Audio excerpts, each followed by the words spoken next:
23 décembre et on va continuer à parler conception. Alors après le scénario, vous allez faire quoi? L'étape de la préparation.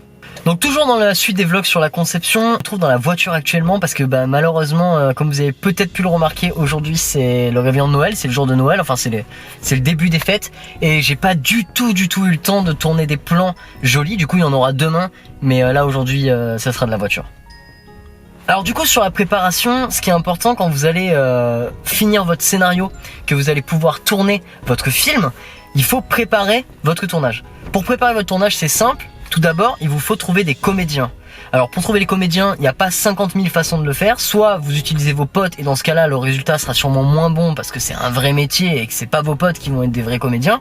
Soit vous trouvez des vrais comédiens en passant par exemple par Facebook. Et c'est la même chose pour le reste de votre équipe de tournage.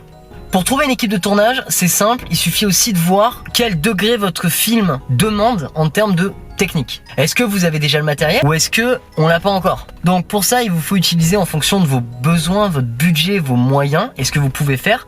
Je vous conseille d'aller sur des sites spécialisés, de poster des annonces sur les réseaux sociaux, etc. pour trouver des techniciens et ce genre de choses. Il y en a plein. Il y a plein de gens qui sont passionnés, il y a plein de gens qui cherchent à faire des choses et ils attendent juste qu'on vienne les chercher.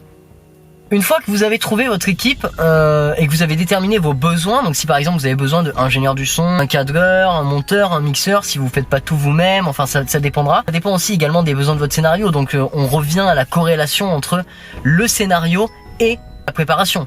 Tout est relié, le scénario et la préparation sont en totale corrélation. Si vous avez fait une bonne préparation du scénario en prévision de votre tournage, vous n'aurez pas de problème, vous trouverez sûrement votre équipe facilement, parce que vous savez vraiment ce qu'il vous faut. Donc si on a bien géré notre scénar, on n'aura sûrement aucun souci pour notre tournage. Pourquoi? On trouvera ce qu'il nous faut. Si par exemple votre scénario, je vais vous donner des exemples vraiment concrets, si dans votre scénario il n'y a que 2 personnages, donc 2 acteurs, que vous réalisez le film et que vous avez juste déjà la caméra, qu'il vous faut seulement du son, il vous faudra simplement un ingénieur du son, vous à la caméra et vos 2 acteurs. Pas plus que ça, en théorie. Après ça dépendra de votre budget, on y revient. Du coup, pour bien préparer tout ça, il nous reste quelques autres paramètres. D'abord, est-ce que vous tournez des scènes de nuit? Est-ce que vous tournez des scènes de jour? Est-ce que vous avez de l'éclairage? Est-ce que vous n'avez pas d'éclairage? Si c'est en lumière naturelle, alors il faudra prévoir la météo.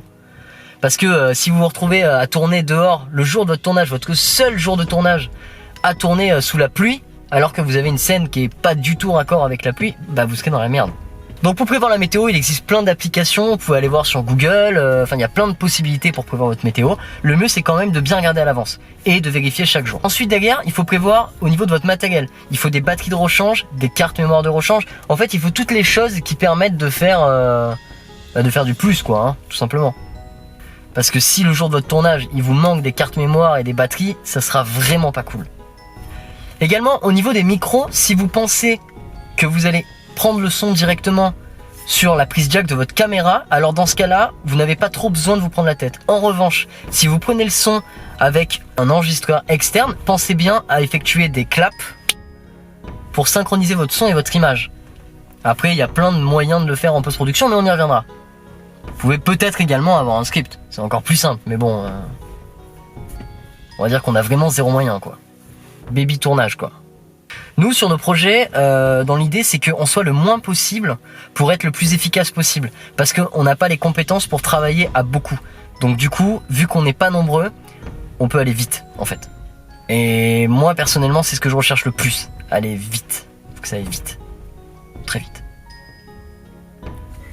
Une fois que vous aurez fini tout ça, que vous aurez trouvé toutes les solutions dont on a parlé juste avant, votre tournage sera à peu près prêt. Il vous restera plus qu'à trouver des lieux, c'est le plus important. Vous allez devoir faire des repérages, appeler votre scénario, imaginer des choses, etc. Et de toute façon, on fera une vidéo qui sera spécialement dédiée à ça, où on ira voir et repérer pour nos films, pour nos projets actuels, les 6 projets dont on parlait dans le vlog 0.